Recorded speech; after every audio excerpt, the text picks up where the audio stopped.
Salut l'équipe, maximaliste Bitcoin, laissez-nous tranquille. Et ouais les gars, c'est à nous de briller, à nous de briller avec nos petits altcoins. Les gars, on va revenir sur ça ce matin. Justement, on va parler un petit peu de BTC et pourquoi je pense que bah, là, pour le coup, c'est plus du tout le BTC qui va être à l'honneur. On va parler de ça aujourd'hui. Évidemment, on ira voir notre petit Ether, on ira voir les deux cryptos que vous avez choisis à analyser. Bref, plein de petites choses et un graphique qu'on n'a pas sorti depuis très longtemps, qui est hyper intéressant. C'est parti avec un BTC qui perd 1% ce matin. On est à 117 541 $. On a Ether, ça y est, qui retrace. Il est passé sous les 3007. Il perd un petit 2,5%, mais c'est rien de bien méchant. Et évidemment, on a Sol qui reprend la main, qui prend le relais, qui a plus 4,5%, même s'il est un peu tranquillou dans cette deuxième phase de bull run. Enfin, si on peut encore parler de bull run, hein, pour le coup, même si on a un joli upside. Pour l'instant, c'est pas non plus le to the moon. On a Hype, lui, qui perd 7%. Grosse gif de Hype. XLM qui perd 5,4%. Du côté des autres cryptos, qu'est-ce qu'on a d'intéressant? PP qui perd 4%. On a AV qui perd 6,1%. TAO qui est dans le vert. Il a retapé, je crois, les 450 $ hier, ou en tout cas pas très loin. Pi qui est aussi dans le vert, 8,4%. Et aujourd'hui, c'est ICP qui est 50e, plus 2,3%. Allez, je vais jusqu'à casse, parce qu'il pousse un joli 7,2% ce matin. Donc, les gars, du côté du BTC, pourquoi les maximalistes, il va falloir maintenant nous laisser tranquille, c'est que tout simplement, bah, le upside du côté de BTC désormais, il n'est pas énorme, même si on a un petit biseau là qui semble être qui semble être un bull flag, hein, vous voyez, on descend tranquillement comme ça.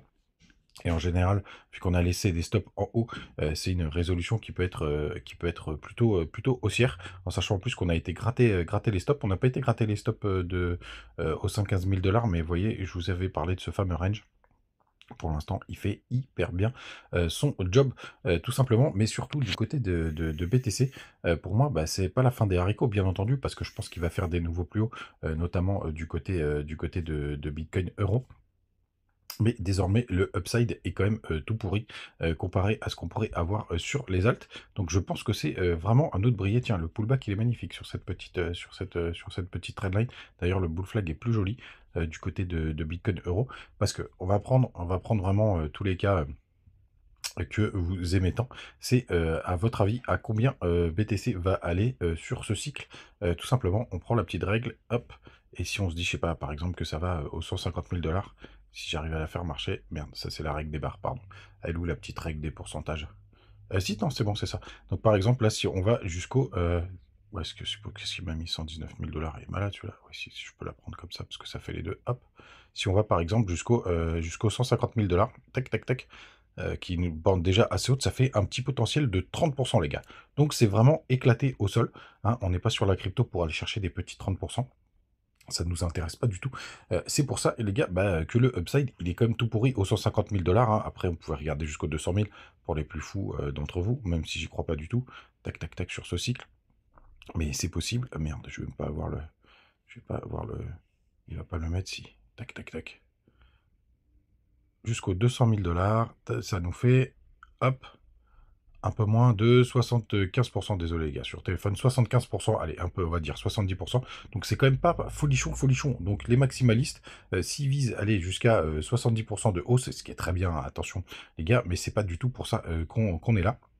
Nous, on veut des grosses performances, et par contre, si on regarde notre ami ETH, même s'il retrace ce matin, lui, par contre, pour aller chercher son ATH, il y a quand même vachement plus de niveaux à aller chercher, hein, puisque tout simplement, l'ATH, il est aux 4865 $, mais surtout, bah, normalement, il devrait suivre un petit peu ce que nous fait le BTC et aller chercher un nouvel ATH. Donc pourquoi pas un joli petit x2 d'à peu près là où on a, hein. Moi, je pense qu'il va y avoir une grosse barrière psychologique à 8000 $. Je pense que sur ce cycle, on va peut-être s'arrêter un petit peu avant les 12 000 $.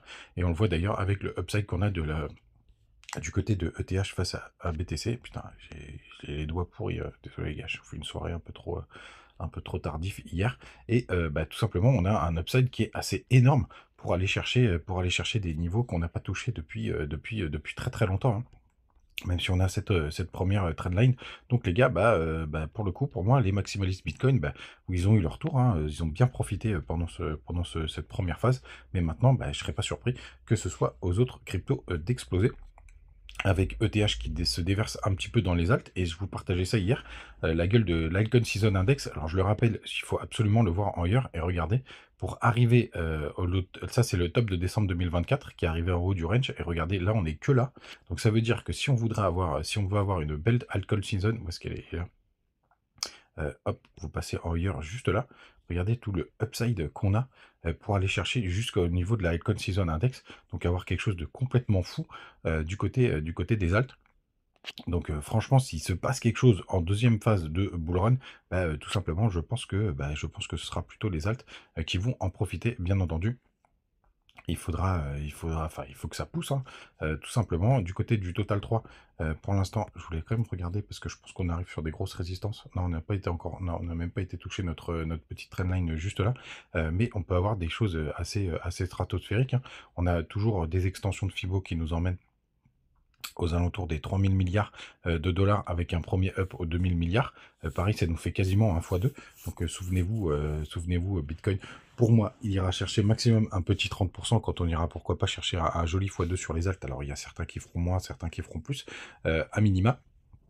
Donc franchement, les gars, bah, les maximalistes, bravo, vous avez été les meilleurs sur ce bull run, mais je pense que désormais c'est à nous de briller, et vous le savez aussi, parce qu'on a notre petit Bitcoin dominance. Et vous l'avez vu sur les précédentes vidéos, vu qu'on peut rester hyper longtemps en zone de survente pour le coup, bah, c'est plutôt une très très bonne nouvelle, parce que ça veut dire que la BTCD peut aussi s'éclater au sol. Je vous montre un autre truc qui était aussi valable sur BTC et Ether. On va repasser en daily.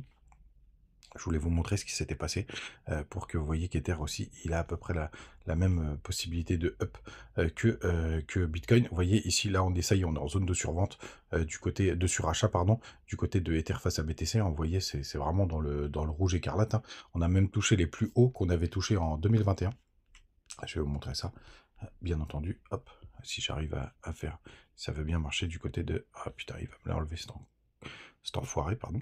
Hop, on va faire hop, la petite mise à jour. Voilà, hop, et on va aller dans le passé. Vous voyez, c'était juste là.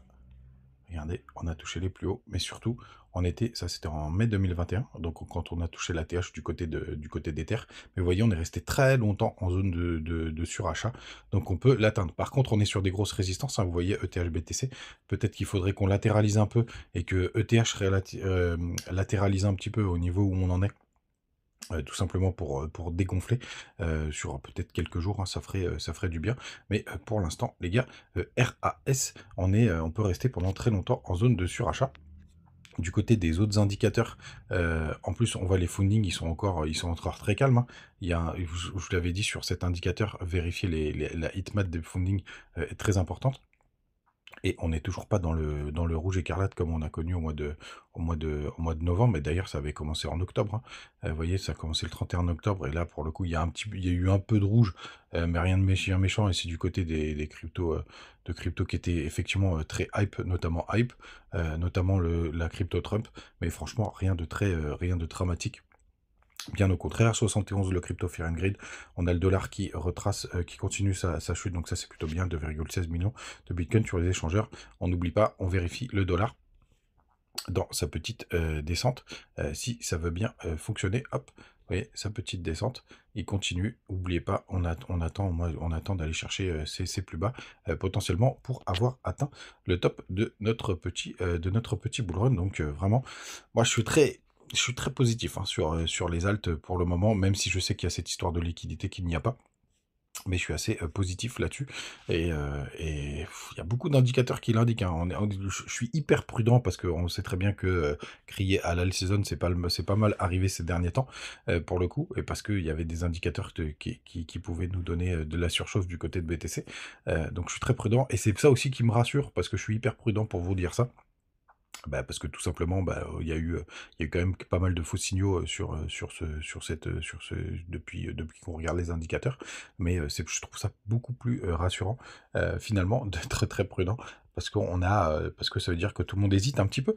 Et si tout le monde hésite un petit peu, bah, forcément, le cours peut plus facilement se déplacer parce que si tout le monde est to the moon, là c'est très compliqué. N'oubliez pas les gars, vous avez les petits liens du côté de Bitunix, BitGet, Crypto.com, Trade Republic, Mexe, etc. Donc n'hésitez pas à en profiter, ça fait vivre la chaîne et ça fait plaisir. Donc du côté d'Ether, où est-ce qu'on en est? On s'est fait repousser, ce matin, mais vous voyez, rien de bien méchant. On est toujours en 3 jours, on est toujours bien orienté.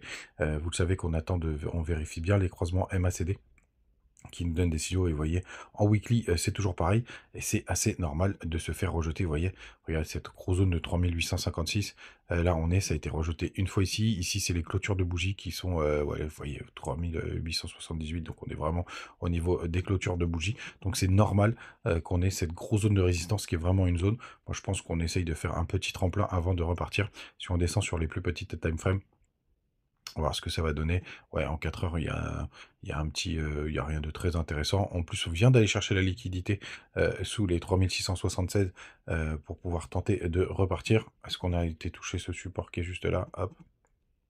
Ouais, en plus, on a été frôlé, enfin, on a été touché.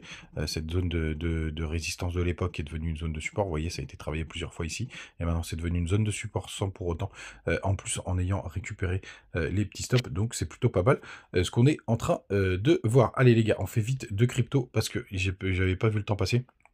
La première que vous me demandez, c'est WorldCoin. Hop.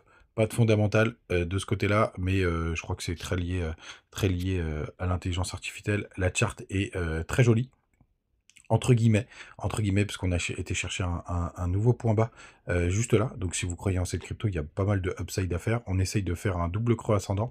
Hop, d'ailleurs, je vous avais dit sur une précédente vidéo, le point idéal de rentrée, c'est les petits W qu'on a eu ces dernières semaines.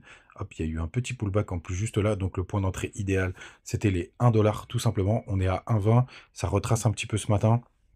Donc ça c'est plutôt pas mal, on va chercher des liquidités, donc ça c'est plutôt chouette, ce qu'on est en train de voir du côté de WorldCoin, mais est-ce qu'il va avoir assez de narratif, parce que je vous rappelle qu'il a fait un nouveau plus bas récemment, pour pouvoir partir. Ça l'avenir nous le dira, on est sur une capitalisation assez importante hein, déjà. On est sur 2 milliards et 11 milliards en full deal way, donc il faudra regarder la tokenomics pour le coup pour voir si c'est plutôt pas mal. Attendez, je vais essayer de vous la chercher bien entendu. Hop, WorldCoin, il est où? Il est là, WLD, je sais pas si elle y est. Hein. On va voir ça en direct live. WorldCoin, hop, il est là, mais est-ce qu'il y a les infos de la tokenomics? 7,29, très bonne note, pour le coup c'est plutôt pas mal, et oh putain, ah oui les gars, faudra faire vraiment attention, parce que alors là c'est un peu le drill, baby drill de Donald Trump, parce que vous voyez ça monte en flèche, et puis c'est à coup de 100 millions, hein. Vous voyez, là 16 juillet, on est à peu près 1,2 milliard, octobre 100 millions de plus, ouais donc ça pousse, allez on va prendre jusqu'à décembre 2026, oui au final c'est pas non plus dramatique, mais ça pousse, hein. Ça veut dire qu'il y a de la pression vendeuse vraiment tout le temps, donc faudra vraiment faire attention. Donc ça peut profiter d'une petite alt season, mais il peut y avoir quand même un peu plus de galère. Tout simplement pour pouvoir l'aider à monter, et puis on le voit sur la charte, hein, puisqu'il y en a d'autres qui ont déjà validé leur W. Tout simplement, qui sont déjà partis. Donc attention les gars, elle n'est pas partie parce que par rapport à certaines autres, mais est-ce qu'elle va réussir à partir? Ça, c'est la grande question. Et puis vous voyez, il y a un x10 à aller chercher par rapport à son ATH. Je suis pas sûr qu'un jour ça y retourne. Par contre, du côté des volumes, vous voyez, c'est plutôt propre, c'est plutôt croissant. Donc on voit qu'il y a eu pas mal d'échanges juste là. Donc on va voir ce que ça va donner, mais ça peut faire quelque chose. Après, si déjà ça revient jusqu'aux 4$, ce sera déjà pas mal. Ce qui nous fait un petit x2, pas sûr qu'on aille chercher un nouvel ATH, et puis après il faudra un beau narratif, et pourquoi pas, mais en tout cas, on est sur des zones qui sont plutôt pas mal pour tous ceux qui s'intéressent à cette crypto. Allez, les autres, on les fera demain, parce que ça fait déjà une sacrée vidéo. Les gars, passez une très très bonne journée, à demain, et n'oubliez pas de me mettre en commentaire les cryptos que vous voulez que j'analyse. Ciao!